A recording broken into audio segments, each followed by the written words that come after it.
Hello, viewers. Namaste. Welcome to Jaipur Dialogue USA and talking about a very serious issue. And that issue is the ongoing war in Gaza between Israel and Hamas. President of the United States just now finished his address to the nation and to the world, in which he defended the right of Israel to defend itself. That's one. The other important part was that he also called upon the world and the theater to uphold the law of war. This is very interesting. Uphold the law of war. And why was that essential?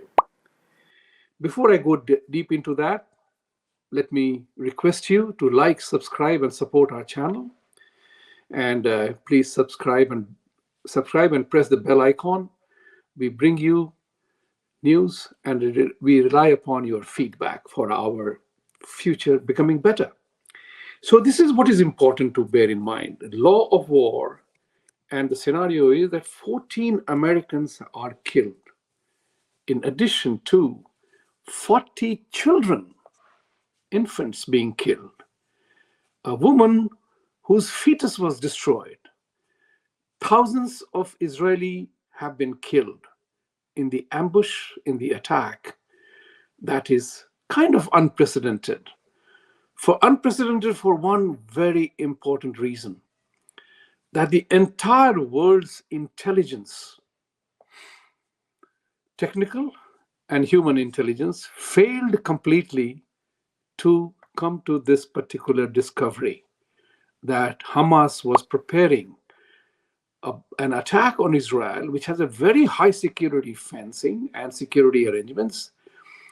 MI6, MI5, CIA, the French security, DGSE, Mossad, everybody, National Security Agency, the human intelligence, the Five Eyes that were chasing Niger in Canada, everybody failed to know and witness and respond to this attack. That's something which the intelligence agencies will have to configure. How the hell did it happen? And apparently, Wall Street Journal wrote an article saying that Hamas's strategy was to lull Israel into believing that they were not going to indulge in a war while preparing for a war in the open. That's what is known as an open secret, where nobody can suspect what you actually want to do. The tragedy is a very unmitigated disaster for the free world. And that's what is something to be borne in mind. To the free world, the democratic world. It is also a reflection on the US, the way United States is working.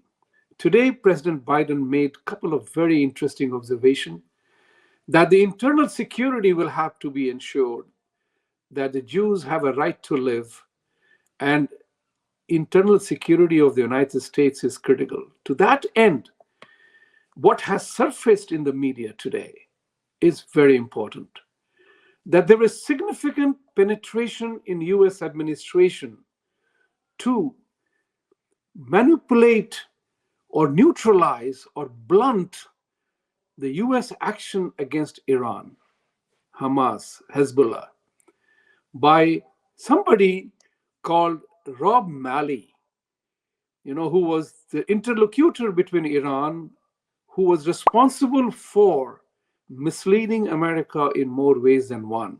His highest security clearance was canceled and he is under FBI investigation. If you see his picture, you would notice that is not quite a Rob Malley. He looks different. It's like myself calling myself Victor, whatever. Doesn't make me, a white American. There is something interesting going on here where people are changing their names to American names and penetrate the system. When the name is taken out, you never know who it is. The other part is also that this man, Rob Malley, and there is another person who is the deputy director or some position he's holding, to supervise these special operations about Iran. So this is the extent of penetration that has happened. The other issue is also very important, and that is Israel is preparing for ground invasion. The war is on. This is an existential threat to Israel. For a country, for a sovereign nation, to face an existential threat at the hands of a terrorist organization, this is the tragedy that I was talking about to the democratic world. Rule of war. You know, when your enemy begins to take advantage of your strength, that's the time when you have to recalibrate about what you are doing. So think about it from another perspective.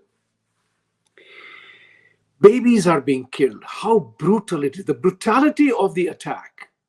It's not a war. As someone once told us, that we will launch guerrilla warfare against democracies because we don't have the strength and capability to fight a direct war with you to the democracies. This is what I was told. They will have to indulge in guerrilla tactics, holding hostages. This is something they have found out. They have configured that the democracies will give any amount of things to save a life. We know it in India about when the Indian Airlines plane was hijacked. To get back the hostages, airline hostages, we released dreaded terrorists who were a real pain in the whole process. You know that. Likewise, US pays handsome amount of money to get their citizens back from if they're captured, be it in North Korea, be it in Iran. You know it now.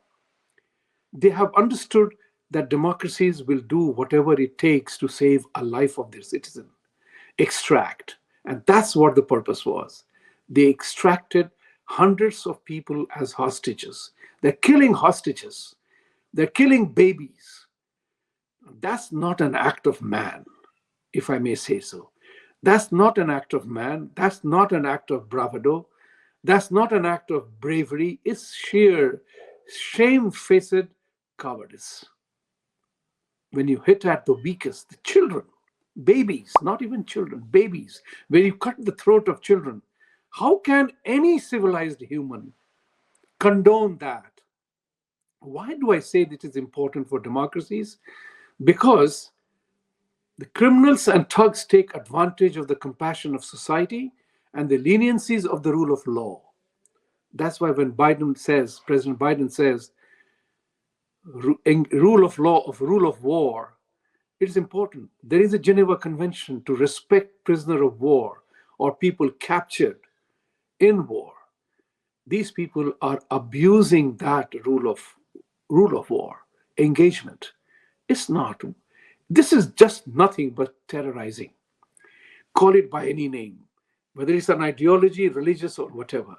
You have to keep into mind that when people kill the genuine innocent people, genuine innocent people, a child, a lady, a woman, a hostage, that's the time you realize that there has to be a separate set of laws to deal with these extraordinary situations. Now, here is another interesting thing that I noticed today.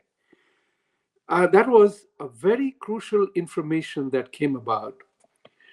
You know that US immigration is completely broken in the last 2 and 3 years. Approximately 8 million people have come in the country. What the US, Homeland Security has deemed as, calling them, as the special interest alien apprehensions that they have made so far. Forget about the ones who are gotaways, who we know nothing about.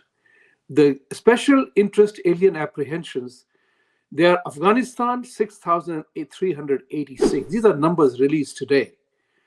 Uzbekistan, 13,624. Turkey, 30,830. Pakistan, 1,613. Mauritania, 15,594. Jordan, Lebanon, Iran, Iraq, Egypt. These are the countries from where special interest alien apprehensions have happened. think about. The United States has a lot to worry. Do not forget, the 9/11 was done by people who were here in this country. So today, United States is a worried country, and we ought to be worried country because there are people who are taking advantage of our asylum laws. Coming in here, they know what the rule of law is here. So they break the law to come here. Why do you expect them to respect for other rules of laws? Ladies and gentlemen, it's a very serious issue. Not easy, nothing to smile about. But we'll have to take it with a smile and a pinch of salt that we have entered an era of confrontation where the guerrilla warfare can disrupt any democracy's life. India, France, UK, United States, these are all the prominent democracies of the world. They have to treat the source of terrorism, whether it's ideology driven, faith driven, or whatever, they have to be dealt with from a separate set of laws, perhaps, because they are directly abusing our rules of laws. With these words, I say, Satyamev Jayate, for truth to triumph, we have to stand for the truth. Thank you very much.